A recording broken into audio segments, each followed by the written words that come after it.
if we're putting shame on top of shame, is someone really likely to be able to open up that narrative that will help us to understand what type of process that person might need to heal from something that has become very destructive. Hey, everybody. Hey, everybody. Welcome to Therapist Uncensored. This is a podcast that breaks down interpersonal science into practical and understandable tidbits. And as you listen, I can just imagine little light bulbs of insight appearing above your head. Absolutely. You're going to be surprised and touched at what you learn about yourself as you get more accurate and in-depth view of your mind and your heart, and as you figure out those close to you. Therapist Uncensored brings you decades of experience with interpersonal psychotherapy, relational neuroscience, modern attachment, and anything else they think will be helpful in healing humans. Now, here are your co-hosts, Dr. Ann Kelley and Sue Marriott.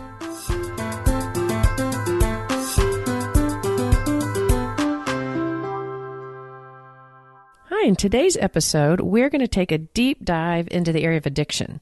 Such an important topic that touches almost every one of us on some level. And our guests today are Brad Kennedy, who is the Vice President and Executive Director of the Driftwood Recovery Program, also known as the Driftwood Courageous Recovery Program, and Dr. Vanessa Kennedy, who is the program's Director of Psychology.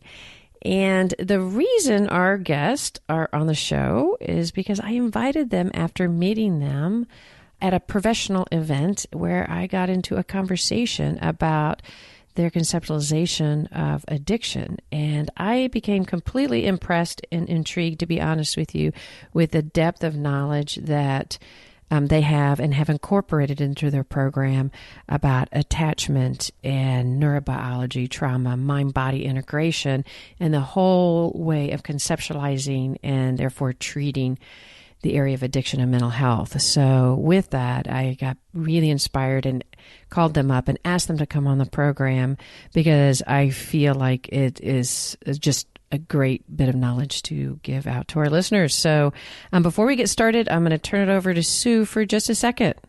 Hey, everybody. We are super excited to finally have a webinar for you. This has been requested quite a bit, and we are happy to be able to provide it on Friday, April 12th from 2 to 4. And what's really cool about this is that if you sign up and register and you aren't able to make that exact time, don't worry about it. No sweat. It'll be recorded and provided to participants. So that's awesome. And here's the thing. If you are a patron for us, basically the platinum patrons get it for free and all the other patrons will get it for half off. And basically what we're going to do is we're going to cover attachment, neuroscience, the basics, some of those things that we've covered before, but then we're going to try to take it a little further and do Q&A. So you can submit your questions ahead of time and it'll be a double goodie. So there you go. Okay, and now to today's episode. Let's get right to it. Yes, so welcome, Brad and Vanessa. I'm so appreciative of both of y'all being here. Y'all have a wealth of experience and knowledge throughout your career dealing with lots of levels of treatment of addiction. For the listeners out there going, okay, I don't think this has any relevance to me because I'm fine, or maybe it does, but I'm curious. Do I have something to be tuning into here? What is addiction? How do y'all define the concept of addiction? I think the textbook definition might follow some pretty rigid criteria, but the broader in real life definition is something that can expand into various behaviors that interfere in your life and might keep you from really living the values that you have fully. So anything from abusing alcohol to spending too much time watching Netflix to binge eating to any other kind of behavior that might help you to avoid some discomfort and gratify you kind of short term is something that might kind of escalate into a problem.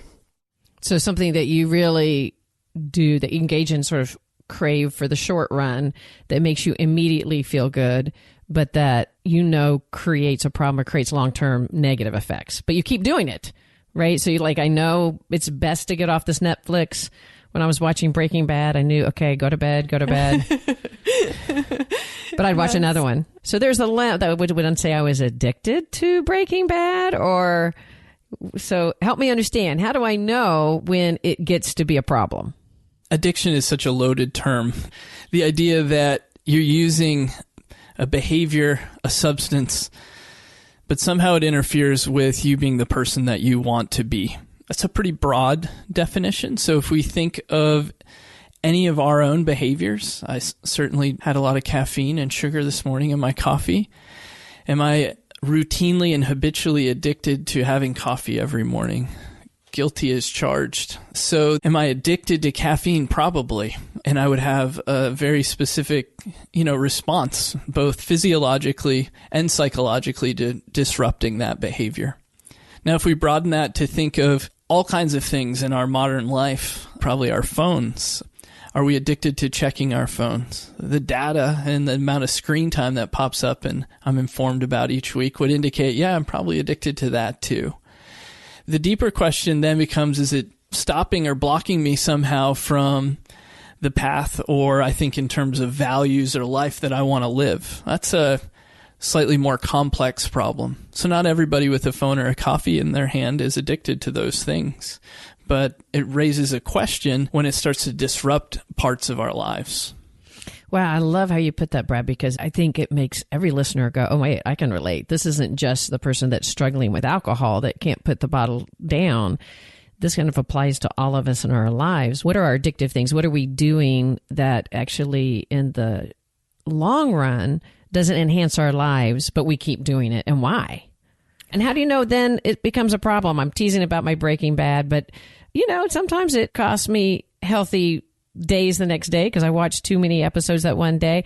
But in general, I could kind of go, okay, I need to stop doing that, and thankfully the episode just ends anyway. But there is a way then I could reflect and think this is not really what I want to be doing. And then I can readjust. Now, there's other things that you brought up that, like maybe even work. I don't know. Like, do we have a healthy relationship to everything in our life? Probably not. So it's a great dialogue to be having. How do we know when it is a problem? And then once we figure that out, what do we do about it?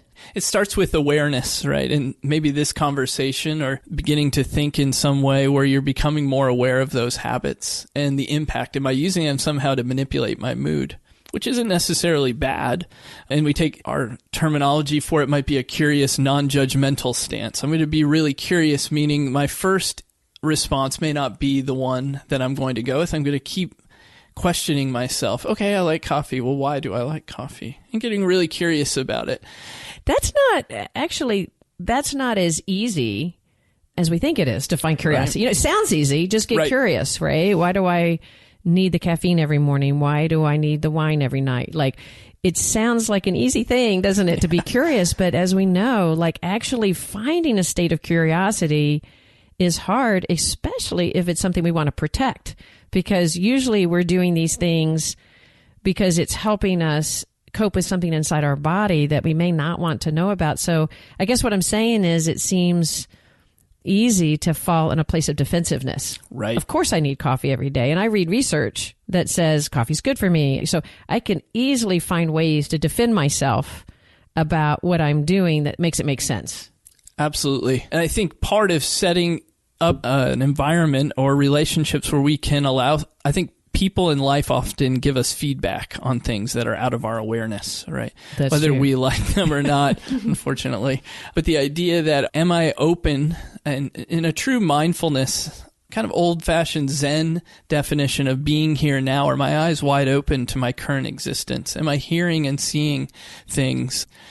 Children and parents are great at pointing those things out over and over again. So true. Yeah, and are your ears open to what they're seeing, or are we defending somehow? And I think the nice That's part of the true. curious part, what am I defending against? And that may not be as easy to identify, right? That might take a little more reflection. Well, also, I would think if you find yourself defending, that might create some curiosity. Like, why am I coming up with the fact that research says caffeine's good? And and I think if we slow down, I like what you're saying. I think if we slow down, we can actually feel that the things we're coming up with, we can feel that twinge of anxiety that comes with us. Wine every night, it doesn't bother me because research says, or because I feel fine the next day. And what I hear you saying is, one is slowing down and listening to yourself, and the other is listening to some other people who might be saying, hey, I've really noticed that you can't seem to put your phone down in most of the conversations I'm having with you. But what you're saying is that's sort of a sign if other people are indicating that it's interfering.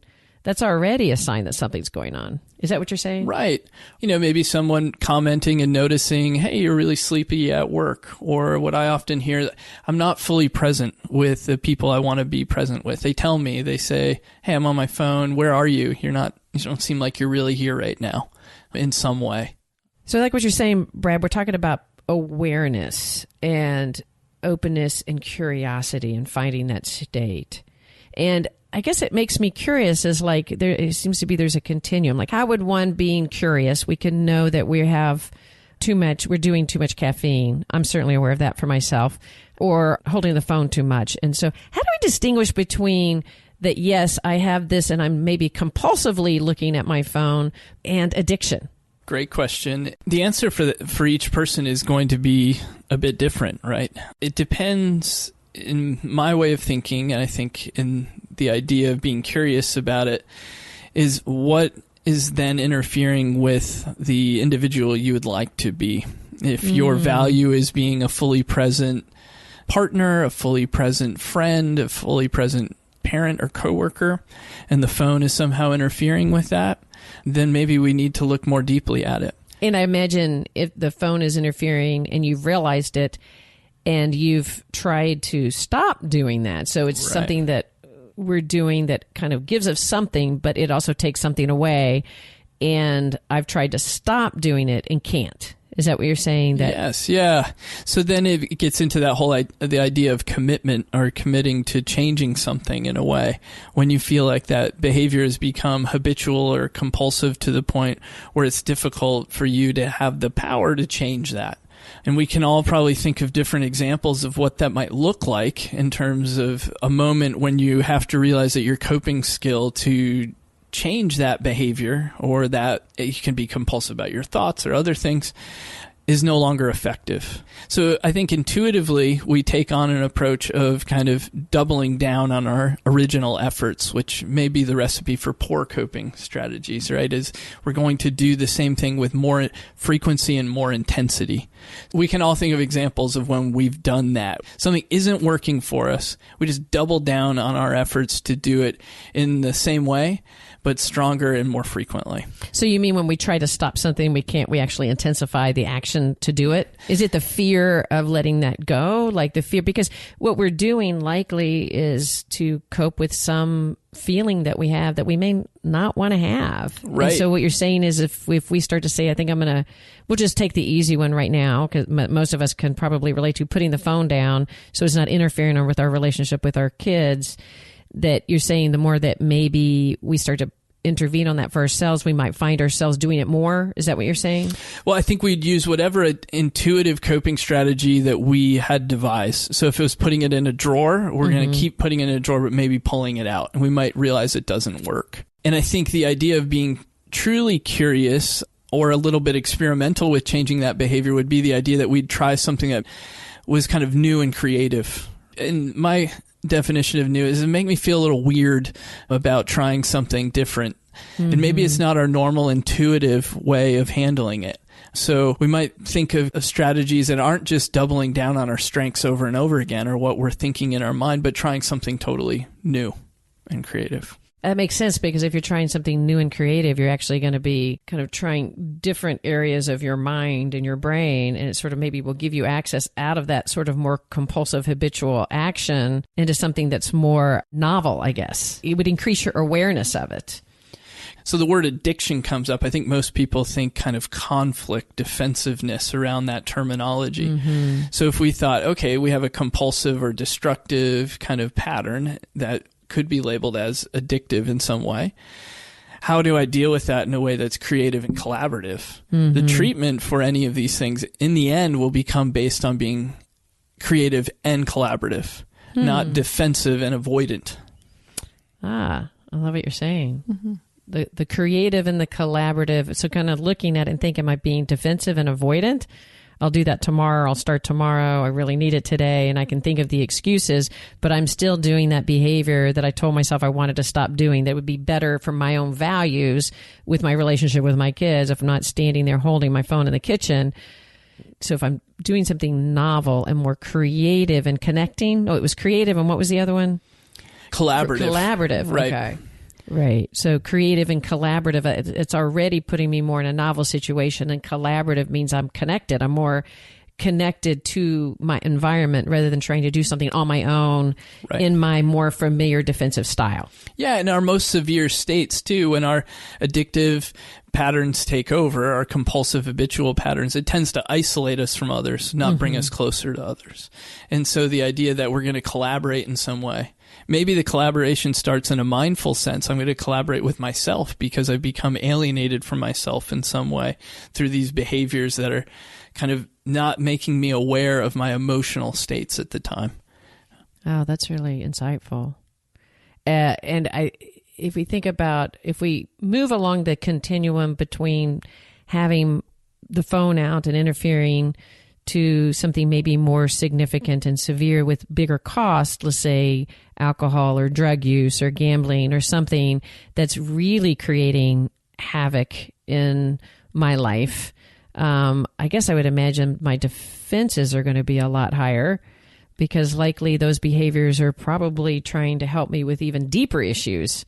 Would you agree with that?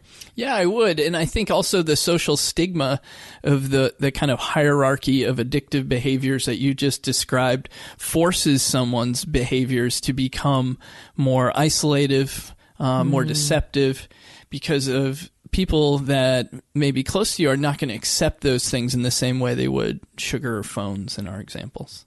Oh, that's a great example. So kind of being aware of where we fall. If you're saying if we start feeling a need to hide something or to avoid contact with people. I know, Vanessa, at one point in time when we were speaking, you said that you saw addiction as a problem of connection, that's the biggest underlying issue. Can you say more about that? Definitely. I think that that's a big theme in working with addiction is that individuals find themselves making their worlds smaller and smaller.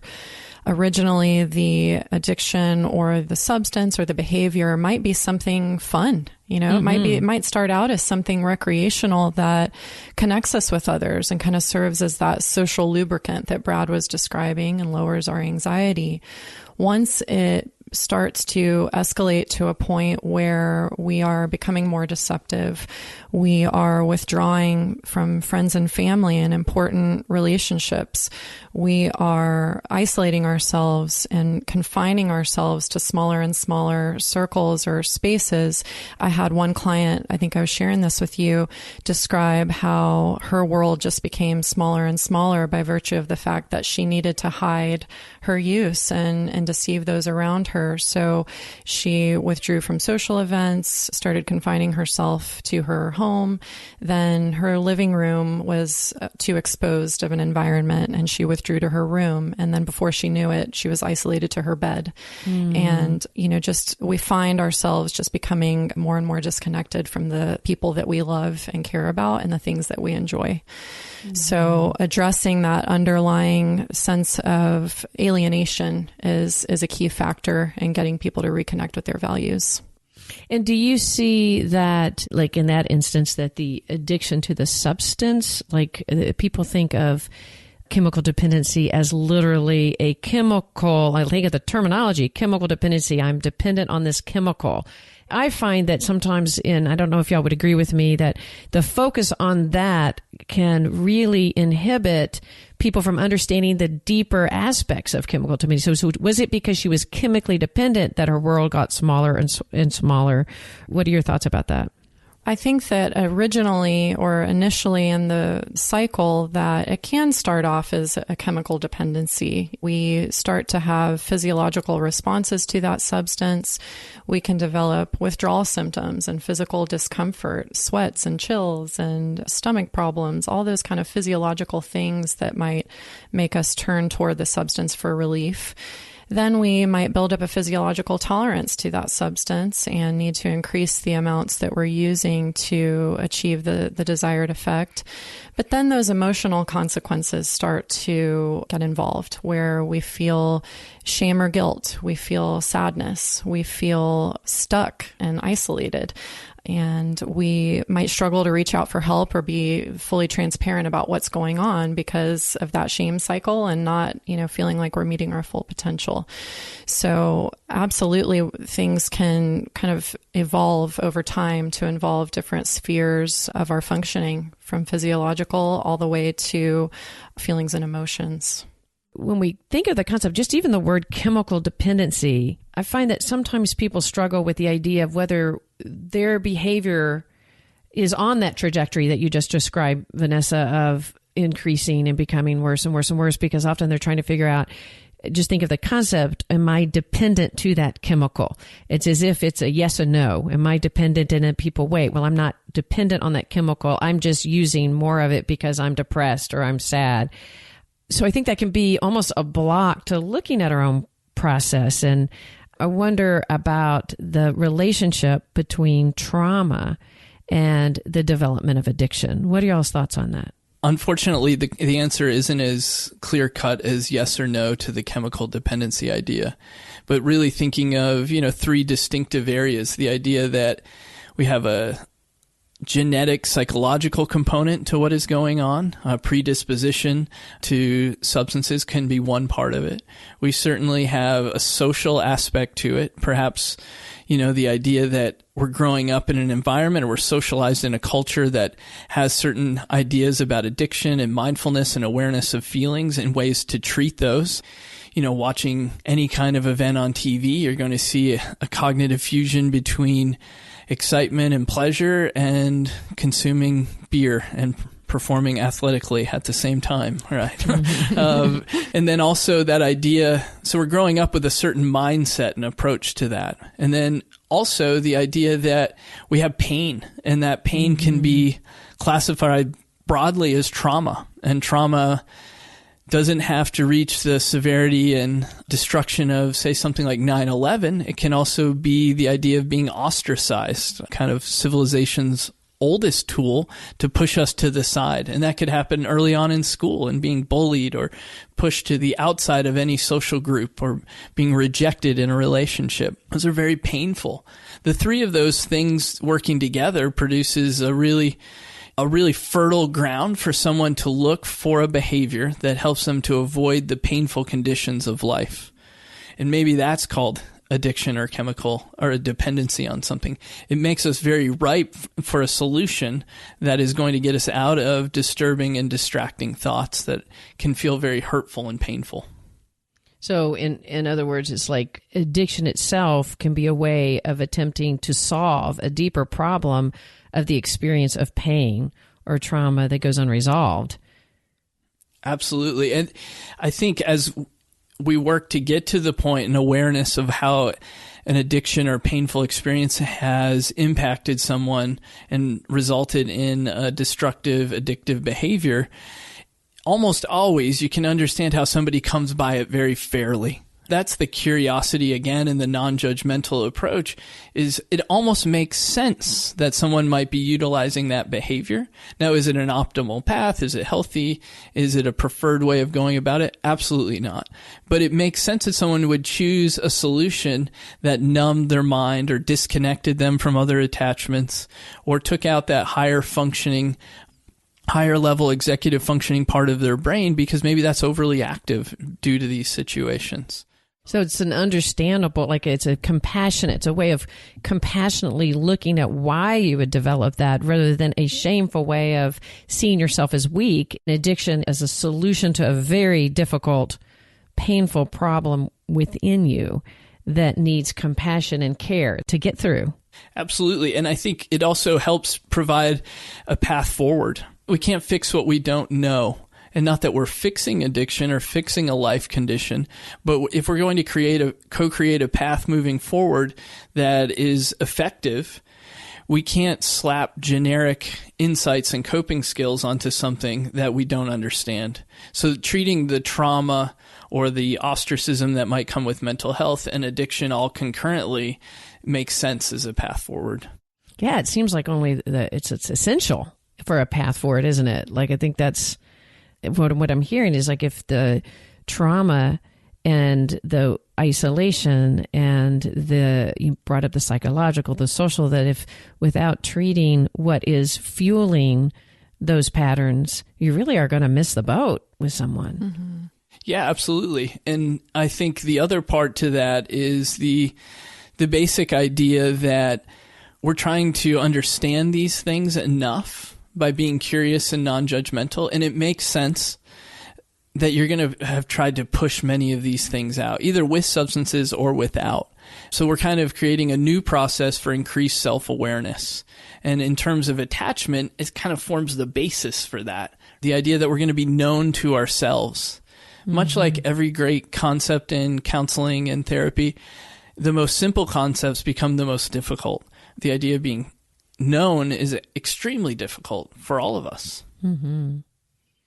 Yeah, I think of some early trauma experiences as things in our lives that create these wounds. And, I think kind of a more traditional view of chemical dependency or addiction might be loaded with stigma in the sense that we think of what's wrong. What's mm-hmm. wrong with you that you can't kind of stop this behavior on your own? Why can't you just put it down? Why can't you just leave it? Seen as weak or like a moral decision or a failing. Exactly. Mm-hmm. And I think when we can change that narrative to be more of what happened, how do we heal what happened early on in your life that might have scarred you or wounded you, and looking at the addiction more as something that you've been doing to try to put a Band-Aid on that, to try to numb that pain, versus something that you're doing that is meant to hurt other people in some way. And unfortunately, that's often a consequence of that behavior. But that's building in a more compassionate stance in helping a person. Yeah, I really like what you're saying, because it takes I think so often, especially our awareness of our own use of something comes through hostility from somebody else and anger, as if you're just making this choice to hurt me, right? Like, you just keep doing this, it keeps hurting me, why don't you care? And it can be unintentionally, it's a desperate attempt to try to help somebody quit doing something that's hurting themselves and other people, but it sounds like it can really exacerbate that feeling of the shame and the pain that may already be connected to deep trauma that the substance is also trying, like what you're saying, Vanessa, trying to numb, right? So it seems like we can be easily exacerbating the issue while trying to help when we're approaching it through anger and shame and frustration. Yeah, I think when I first started in the field, a lot of people described addiction as a shame-based disease. And that's an interesting concept, especially if it's met with more shame as you approach a process that's supposed to help you recover or change from it. So again, we want to think of what is a different way of approaching that. If we're putting shame on top of shame, is someone really likely to be able to open up that narrative that will help us to understand what type of process that person might need to heal from something that has become very destructive? I really appreciate what you guys are both saying and bringing to the program. And Vanessa, y'all are both started to talk about the concept of attachment, which is one of the reasons I was very fascinated with the way that you guys approach the treatment. And we think about trauma and things that happen, and often we're looking for those things that we're consciously aware of. But as we know, a lot of trauma can happen in utero. It could happen while with a stressed mother during pregnancy. There's so much stress. Well, when an infant is faced with trauma and they can't escape and they can't stop it and they have no agency, one of the very healthy methods is to learn how to numb your body and to learn how to distance and disconnect and stay away from what may feel traumatic to them. And so we've talked a lot about different attachment styles and what develop out of that.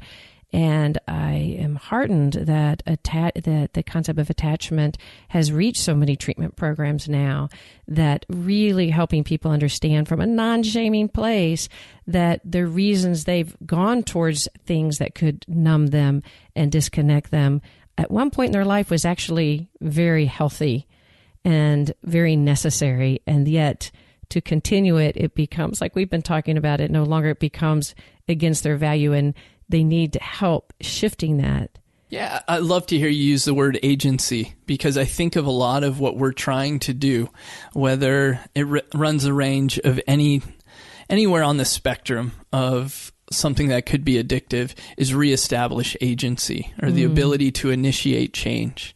Can you regain your intrinsic power to make something happen for yourself that moves you away from a destructive pattern and towards a healthier pattern? And I think acceptance and commitment therapy, a lot of people have taken that concept of agency and provided some interesting ways to do that as adults when we're stuck in patterns that maybe we're somewhat aware of that we've created or why they're there, and some will be aware of, and sometimes maybe we will never be in touch with the early onset of trauma that may have happened through things that are outside of our control, we didn't ask for and we didn't want, right? And I think getting adults to that place, or adolescents, or anyone, is that idea that you didn't want and you didn't ask for this.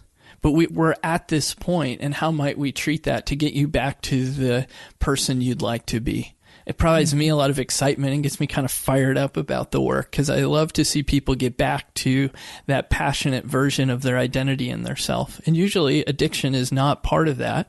But the idea that you're going to acknowledge the destructive pattern without creating that strength-based identity or recapturing the person you want to be can be difficult as well. I'm like you, Brad. I get super excited with the idea of helping people go for their own agency.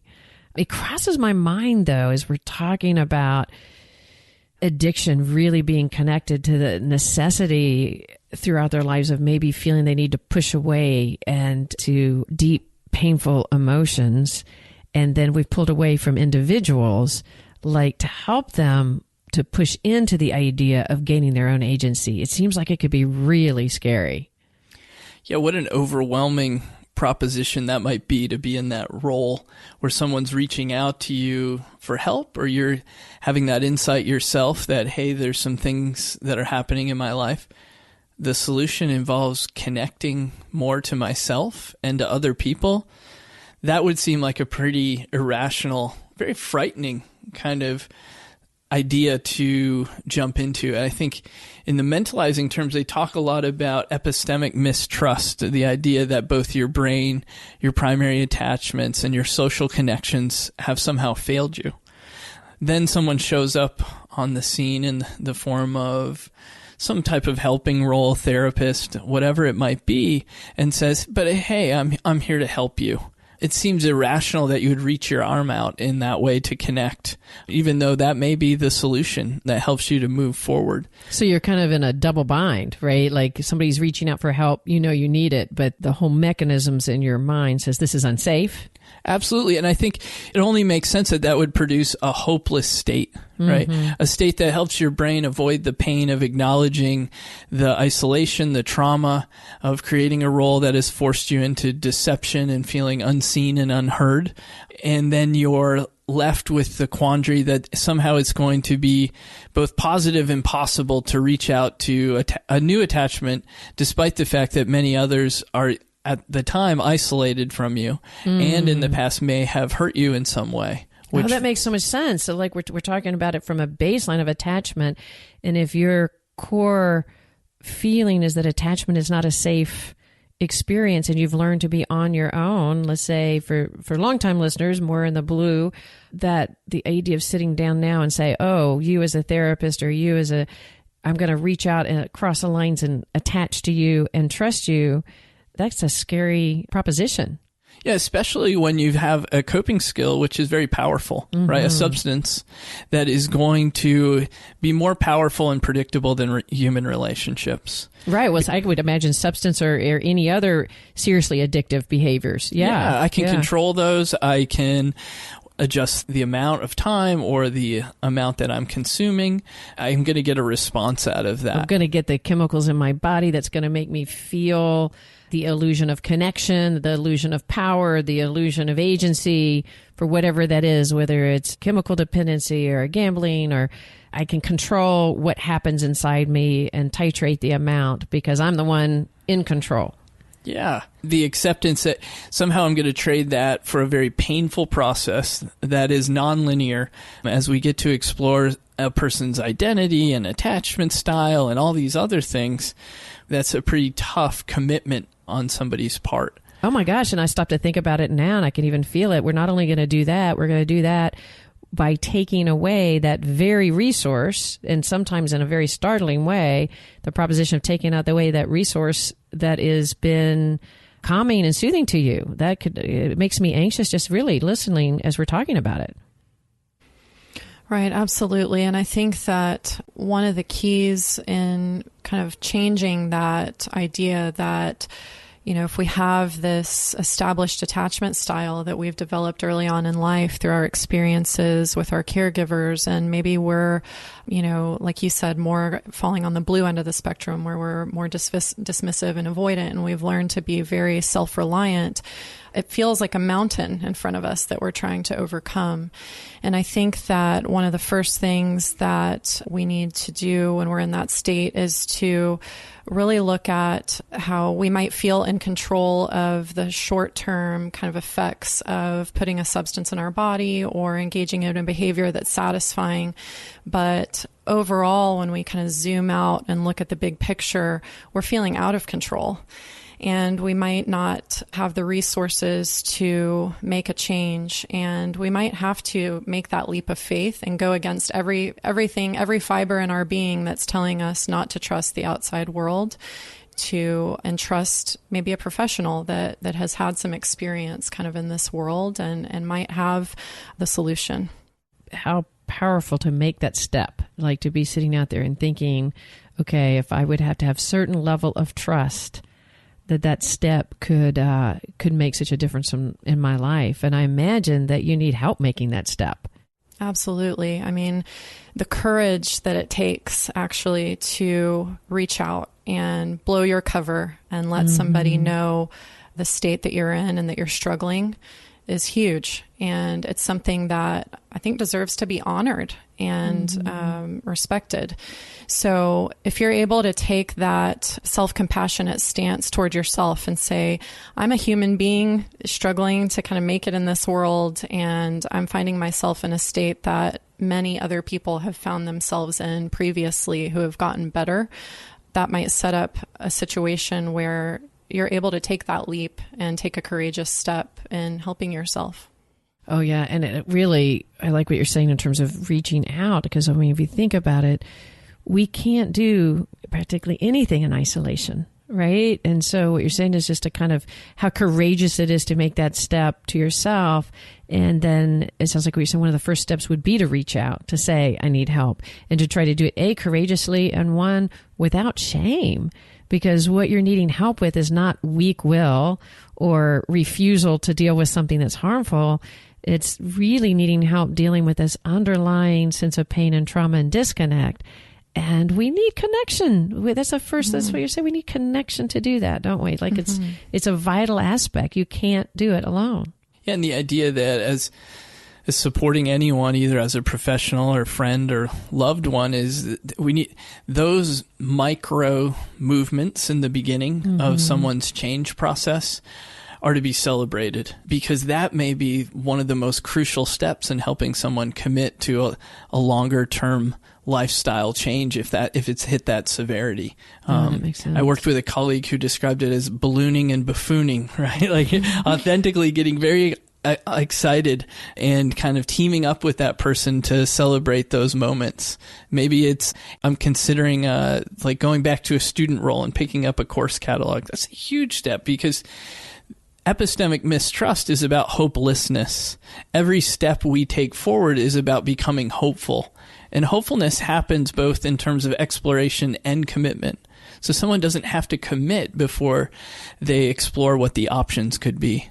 None of us have probably committed to many things like that. When I'm thinking of committing to my health and wellness, I'm going to check out the gym before I join. And that's okay. And getting excited about that versus we often fear so much the outcomes, and they're very severe around addiction. And in certain cases, this may not be possible, but the idea that we're going to celebrate that path as somebody moves towards a healthier lifestyle for themselves. Pretty exciting stuff. It really is. It's Yeah. very exciting. What would you recommend? I guess we're talking about the individual struggling, but I guess it's also coming to some realization to take a step. But what you're saying also is that there's those people in your lives that love you, or maybe you are out there as a listener struggling with somebody in your life, as most of us have someone in our life that we love deeply that struggles with addiction. It's really hard to be in that role, isn't it? Perhaps one of the most challenging roles to be in this whole addicted family system, right, is that your love for that individual and your care for them makes us react in ways that can really produce the dynamics we spoke about earlier. They can make it hard for an individual not to feel shamed, not to feel forced to commit to something. And we want to protect them. We want to protect the people we love from pain. And that puts us in a very, at times, dysregulated state. The other part is much like anything else that we're far too close to. It's very difficult to see things in a truly objective fashion. So the idea is that you're going to show some excitement or pride in helping them take the micro steps that move towards commitment or pre-contemplation or whatever it might be, may feel totally impossible if you have a loved one that's living in your house that may be actively using because you're fearful that you're going to open up a door and see them in a compromised or inebriated state. Or induce shame in them if you bring it up, or anger. Yeah, and a lot of our behaviors will be fueled by fear. Right. We'll approach it in a way because of our own fear rather than sharing the same tact that we would ask the person who's considering looking at their addiction. Can you name the emotion that's fueling that behavior? You're scared for that person, or you're fearful for that they're going to overdose or whatever it might be. And we will, towards the end, even talk more specifics, and we will have in our show notes some resources. So I'll be asking you guys right at the end of the interview to just really give us some specific resources, and so you'll have access out there. And so, because what we're saying is, not only can the individual, I think this is part of what you're saying, not only can the individual that's struggling with the addiction not do it alone. If you're the family member, it is hard and painful, and you have all of your own stuff of fear, and that you can't do that alone, and to reach out for help, like that this is bigger than you. This is not just happening in your system. It's happening in so many systems, and this is an intricate thing that's happening related to trauma, related to history. It's much bigger than a decision. And I think if we can get nothing else to the listeners today, although we're giving them so much, and I'm so grateful for you too, is that do not do this alone. Feel like it's an unshaming thing, and to reach out. And if you're somebody that needs to help a family member or a friend, go get some help and talk and get some support yourself. Right. I think that's one of the things that can so often be overlooked is what the plight of the family member is, and making sure that family members know that there are resources for them too. And going through this process is super important. And as you said, that can be another element of disconnection that enters into the system and makes the family member feel alienated when they don't know that there's support out there for them too. That's really great. And let's talk a little bit more about treatment, because you guys have some amazing expertise in it. And I know that treatment for chemical dependency specifically, and lots of addiction, really has a very high relapse rate in general overall. And I think it is improving. But one of the things that I got excited when I met you guys is your emphasis on just what we're talking about now, but really looking at the whole person and really focusing on what their initial attachment connections are and what is their relationship to trauma, and really treating the whole person, not just the substance use. And I'm not saying that all treatment programs are just treating the substance use. This is not an indication of anybody's treatment program, but I got really, really excited when I heard the depth of which you guys approach the whole person. So could y'all speak a little bit to y'all's belief about if I'm out there and I'm thinking about going to treatment myself, or if I have a loved one and I want to get them help, whether it's, what would I be looking for? What do you feel like is a really essential ingredients? Well, we've described a lot of the process of how people become alienated from themselves through this process. So I think a lot of what can help, whether it's from outpatient to any level of treatment up to residential or whatever it might be, is the idea that you're going to reestablish connections with individuals. And that's easier said than done. If you're feeling in a really low place, both physically and psychologically, how is it that you're going to jump into a small community? But that's really what we're trying to create, is a healing community where people feel safe and secure to share their true thoughts and feelings. True thoughts and feelings come out with when you don't feel judged or forced into a role that feels like they're provoking a false self. Compliance isn't the same as change. And like you were talking about around some of the outcomes around treatment, historically, a lot of treatment has focused on compliance to a certain modality. And there's many different modalities, whether you're talking about AA or DBT models or other things. And Can you say a little bit more what you mean by compliance to that modality? Yeah. So I think of it like playing the role of good student. And if you attend all the lectures and groups, you attend your individual sessions, you check all the boxes, that's wonderful. But it may or may not produce the result that you came for. And the result that you came for is to clearly define the person you'd like to be and how the absence of an addictive pattern is going to help you to thrive in that environment. And so change should be difficult. There should be rocky roads. You should be in an environment that helps you to think of those blind spots. That's where the change really happens, right? I think in Mentalize, we call it mind blind, the idea that things are coming out of your awareness. You weren't aware that you didn't know that thing. And maybe that can be a good thing or a difficult thing to encounter, but creating an environment that does that. The other components, I believe, are the idea that you're going to use evidence-based practices. So in addition to just what is going on with the addiction, what has been proven to be helpful as coping strategies for the inevitable cravings, the idea that you're going to feel anxious, uncomfortable, dysregulated in your emotions in some way, and try to utilize practices that actually have some research to back up that they're effective. That can at times be absent from the treatment experience. A good treatment experience also teaches you how to live a recovery lifestyle. We haven't talked much about the concept of recovery, but that's the idea that you're going to define how you're going to thrive in your life that doesn't involve addictive patterns. I think another essential component to look for is a program or a treatment approach that addresses underlying mental health issues. I think that mental health diagnoses and co-occurring anxiety or depression are very common and often coincide with using substances. So making sure that you're using the right tool for the job when you're looking for resources to help you is super important. Attending some type of recovery program like Alcoholics Anonymous or Refuge Recovery can be super helpful and integral. But if you're not also addressing your anxiety or other mental health issues in the appropriate manner, be it medication, individual therapy, group therapy, whatever that might be, you're not really looking at the whole problem. So you're saying that y'all are both saying really emphasize a comprehensive approach. And that's not necessarily, I mean, there's a continuum of treatment. You're struggling mildly with substances and you could do individual therapy all the way up till it's become a huge and chronic issue. But what you're saying, I think, is that you want to make sure it's a comprehensive thing, that you're not just going to say abstinence and just take that one part out of your life.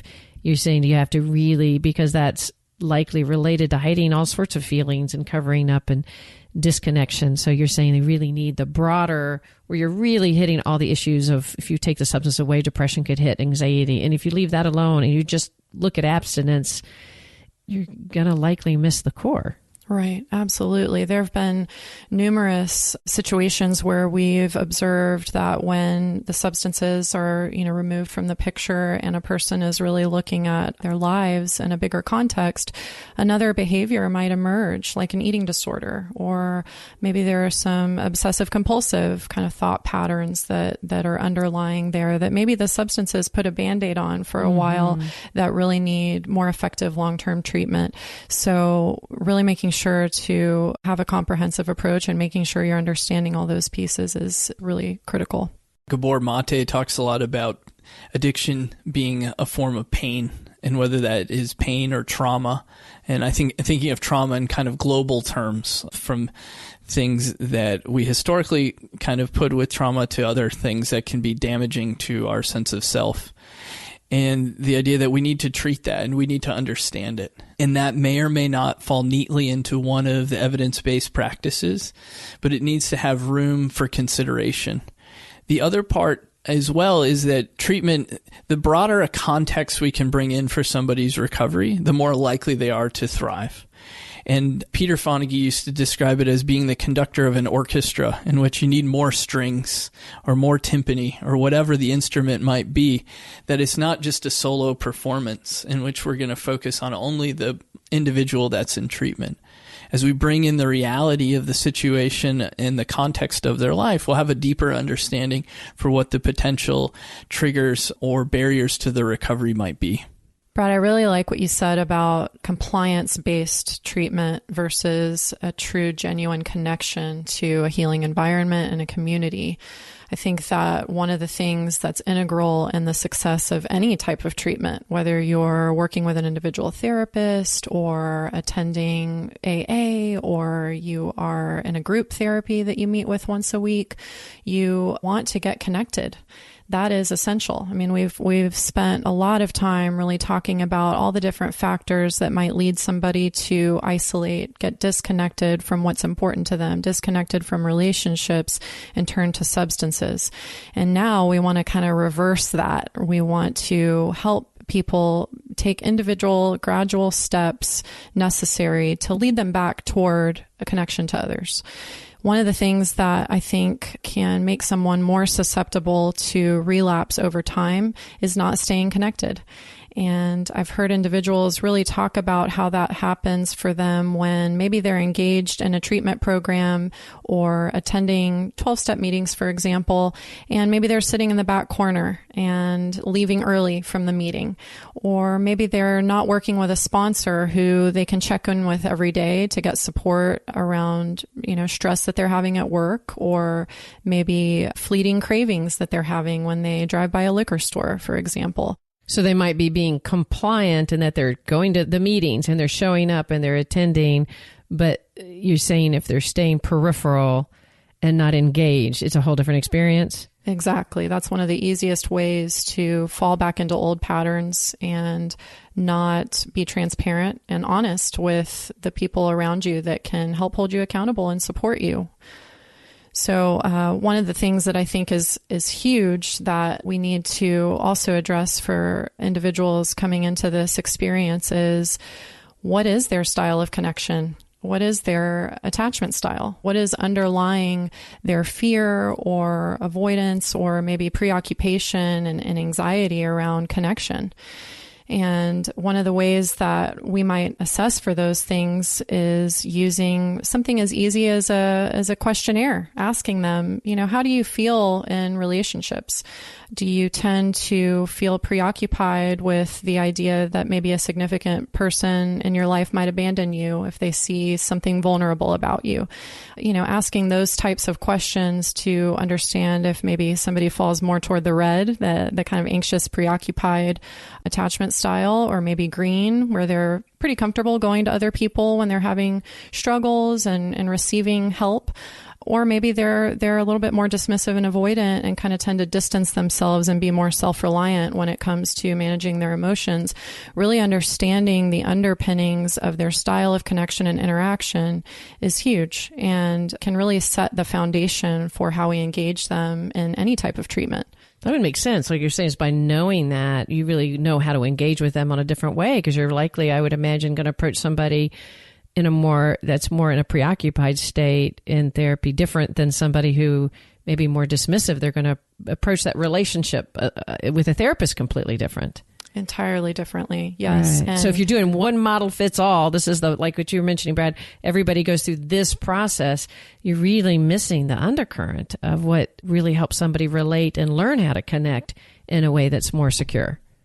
Absolutely. I think another kind of level of that connection can really happen in a group setting, whether you're in a residential treatment setting or a group therapy setting or an AA meeting. You know, when you notice you're aware of your attachment style coming into the room with you when you enter a 12-step meeting, you kind of already know what to look for when approaching new people and trying to develop connections when you're in early recovery, which is a really vulnerable time. You can also ask other people to help point those things out to you. You know, you can rely on other people that are going through the exact same process you are in terms of recovery, but have their individual differences to point out when, hey, I noticed that you left the meeting earlier the other night. You know, what was that about? Or you kind of falling back into some old things because I know this about you. I've observed this behavior before.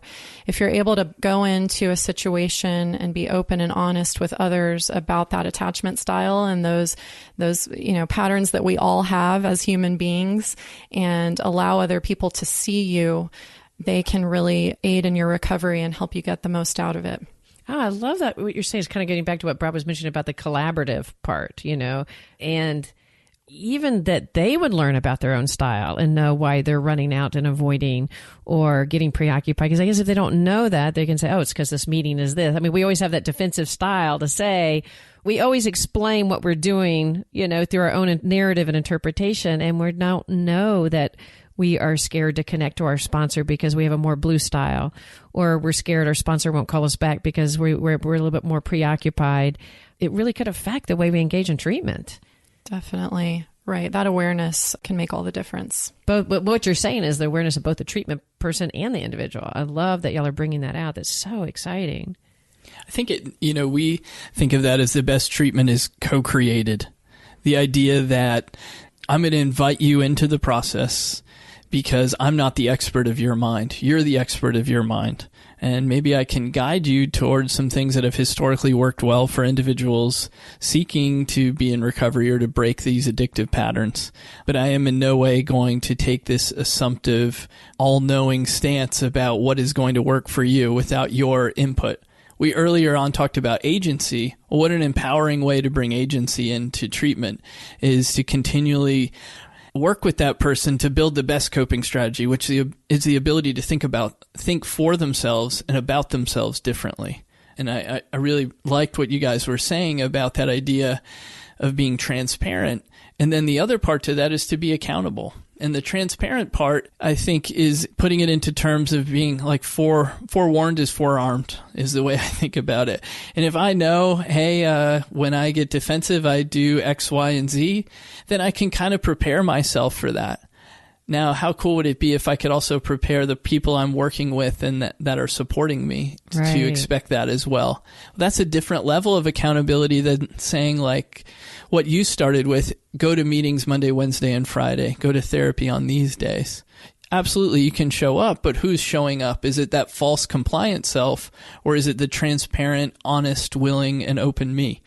That's what we're hoping for, because that's going to, there's a lot of research that talks about that type, whether it's the common factor study or other things, talks about that leading to the best outcomes in therapy. Well, you guys have, I mentioned at the beginning that you both work for the Driftwood Recovery Program.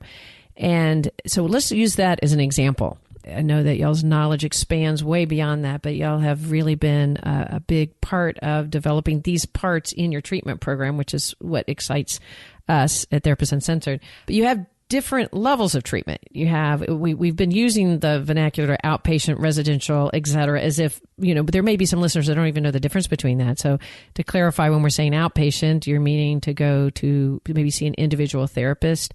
AA group is a non-therapeutic but great, amazing support network. And then there's a couple of different levels of care.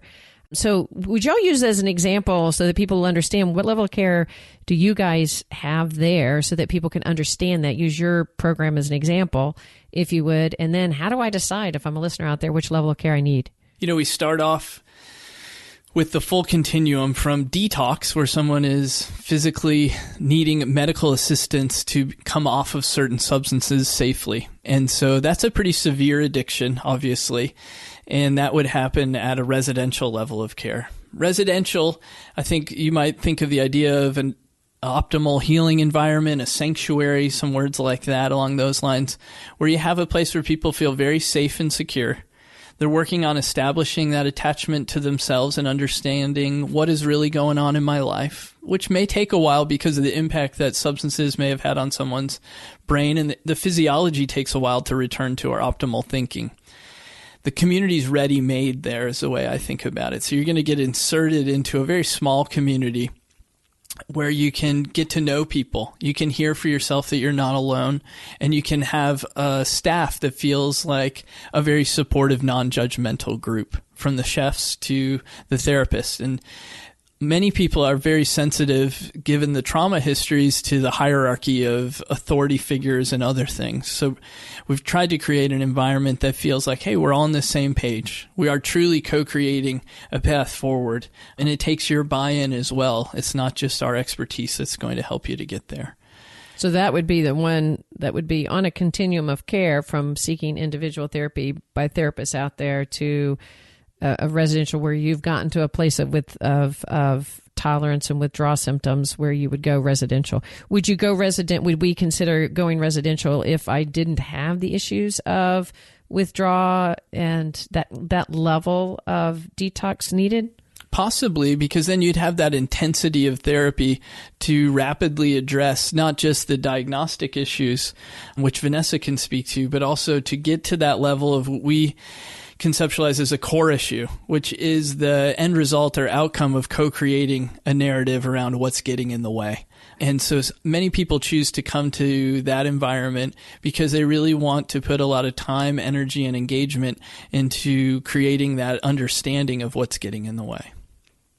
I also think of the residential level as a level of care where you're still feeling shaky about your ability to handle being out in the world and abstaining from substances. You know, you need the safe environment and the support of other individuals to make sure that you have the coping skills necessary to deal with certain stressors and relationships and environments that might still feel pretty anxiety provoking for you. And then you might consider stepping down to what we might call a partial hospitalization level of care, where you're maybe still living in a sober living environment, or maybe at home, but you're going to group and individual treatment 5 days a week. And so your job at that time is treatment. You are really engaged, still a high frequency of therapy sessions and group sessions, and really still working on those coping skills. But there's a little bit more of that self-trust and confidence there that you can return maybe to your home environment or be out in the world doing, going to restaurants and doing social activities without reaching for a substance. Then once you're, kind of feeling like, all right, I'm back on my A game here, you might want to step down to what we would call an intensive outpatient level. And sometimes people step down to that from a partial hospitalization level, where they're going to maybe 3 sessions a week of individual and group therapy, and they're maybe re-entering a work environment, maybe taking some college courses. They're starting to re-engage in those areas of their lives that they've had to maybe put on hold while they've been in residential treatment. Another situation might be that someone has been out in the world. They've maybe been abusing substances or starting to kind of engage in some problematic behavior, but they're not to the level of severity where they need residential treatment. So they might actually enter treatment at the intensive outpatient level of care and be able to manage that frequency pretty well. As long as they have a supportive community around them, they might be able to really work on their coping behaviors and stay sober. Then when we step down from intensive outpatient to strictly an outpatient level of care, that can take various forms, really. Depending on the individual, they might want to continue with, meeting with a therapy group once a week and having an individual session once a week, and also engaging in a recovery program like AA and working with a sponsor. They might want to do one individual session of therapy each week to continue shoring up their coping skills and, maybe even continue working on trauma and things like that. And they might be spending the majority of their time with their families and working and doing other things that are really meaningful to them and really regaining those connections that we've been talking about. So outpatient therapy, I think, can really take various forms of intensity and frequency, but the majority of the person's time is spent in the world doing the things that they love to do. So how do you decide? So you guys stepped us down from the most significant, most intensive to the least. And so we could go, depending on what level, from the most extreme. And then I can see the sort of the step down process to help somebody get connected and go from a very secure therapeutic environment that gives you lots of support to stepping down and stepping down to more integration in the community, and yet still continuing to integrate what you've learned and to kind of take that out into the world. And then I imagine what you're saying is that can then somebody coming into the system, even let's just say, again, I'm going to use Driftwood as an example. How would I know? Could I also just start? You mentioned I could just start with the with the outpatient. How would I know, how would I figure out how to start? Like which program I would need? There's so many resources out there, and, definitely jump in, Brad. I think that there are really useful tools. I mean, we've got technology to our fingertips to find really useful tools to search for the types of programs that might be most effective. The Substance Abuse and Mental Health Services Administration is a program where we can go online and find resources to connect us to different points of entry into treatment and find quality therapists and treatment programs all over the country that might suit our needs. And we'll have that in the show notes. Absolutely. The National Institute on Drug Abuse is another organization that can point us in the right direction with resources. I think, kind of maybe a less kind of mental healthy, addiction-y resource might be going to your general practitioner, talking to your family doctor about what's going on with you and what you might be dealing with, and understanding what resources they have and what connections they have, because, that might be a person that you have a good, close relationship with that you could ask for resources.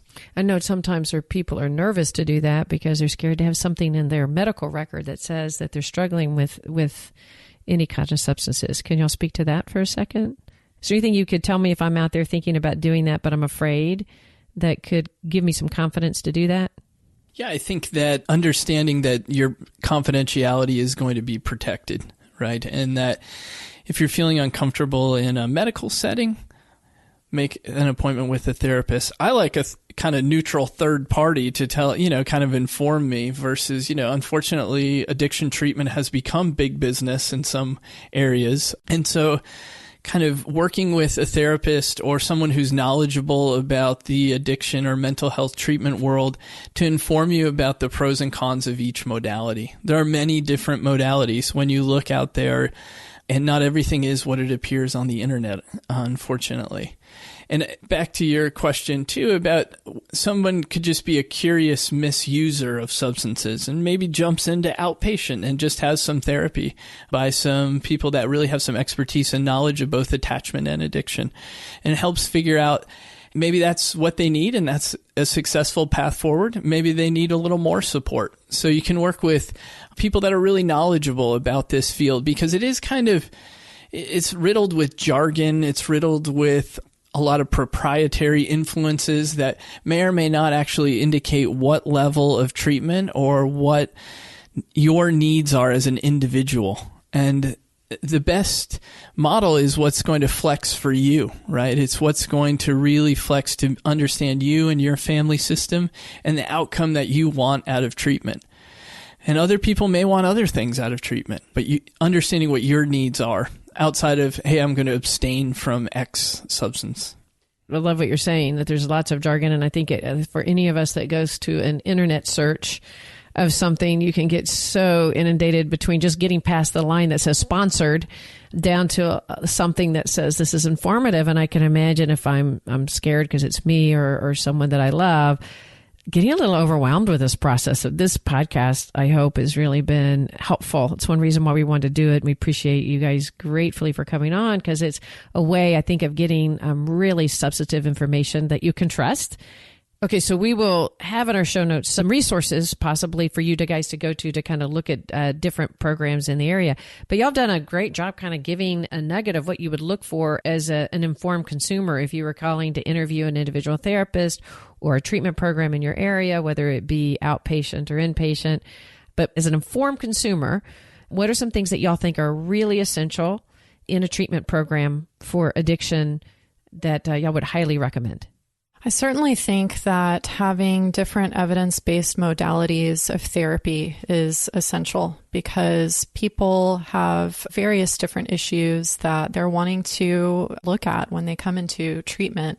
And as we were sharing earlier, really addressing the full person and the whole context of their lives involves approaching these different things in a skilled way. So, for example, when we're talking about trauma, we want to make sure to ask questions of the treatment program that involve, how many trauma therapists do you have on staff and what is their level of training? One method of therapy that is evidence-based to treat trauma is called eye movement and desensitization and reprocessing therapy, or EMDR for short. And we can, offer resources on that to find a certified EMDR therapist who will help address trauma.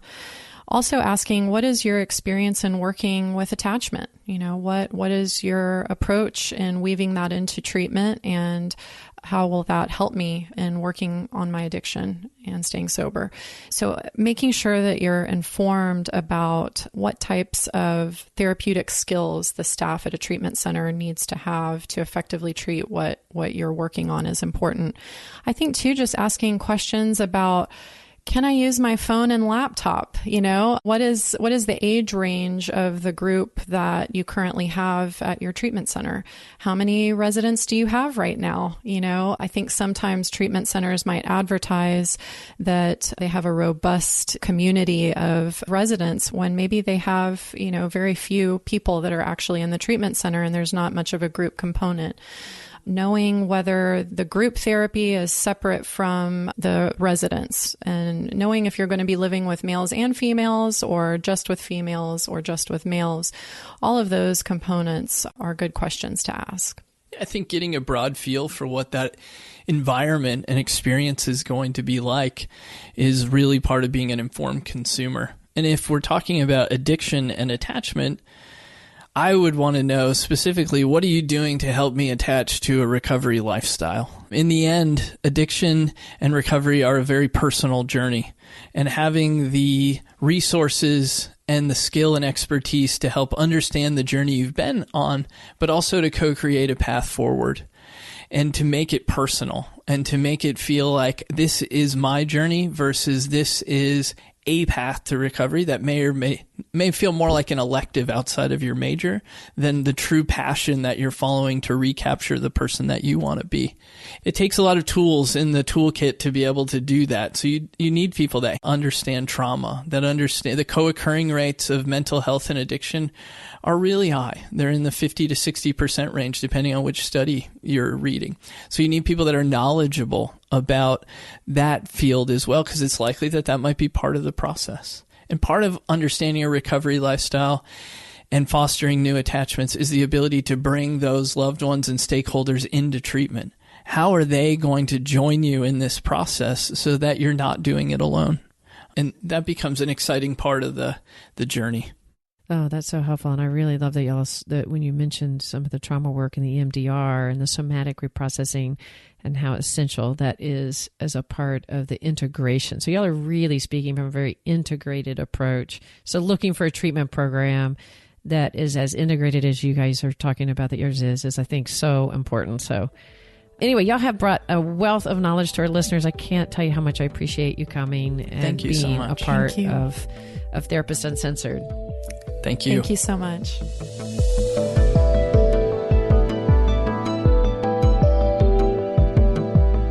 It is our pleasure to thank some of our patrons. We have a brand new co-executive producer, Platinum Neuro Nerd, Sally Munir. Thank you so much for joining us. We also have some gold Neuro Nerds, Donna Woods, Carmen Carpenter, Claire Holberton, and Keith Ray. Thank you very much. We also have an anonymous that starts with a T in the gold section, so thank you. And then we've got several others. We're not going to do everything today, but we do have some in the super nerd category. Tim Wisniewski, hello out there. Thank you. And Yvonne Quinn, we so appreciate it. And we will continue to call out some of our excellent supporters. We've got more on here, but we respect your time. And we're going to get to everybody. All right. Thank you so much. And if you want to join in, of course, please do. Patreon.com/Therapist Uncensored. And there you can hook up. All right. Thanks, guys. All right. Thanks for listening to Therapist Uncensored. This is Ann Kelley, and we'll see you around the bend. Therapist Uncensored is Ann Kelley and Sue Marriott. This podcast is edited by Jack Anderson.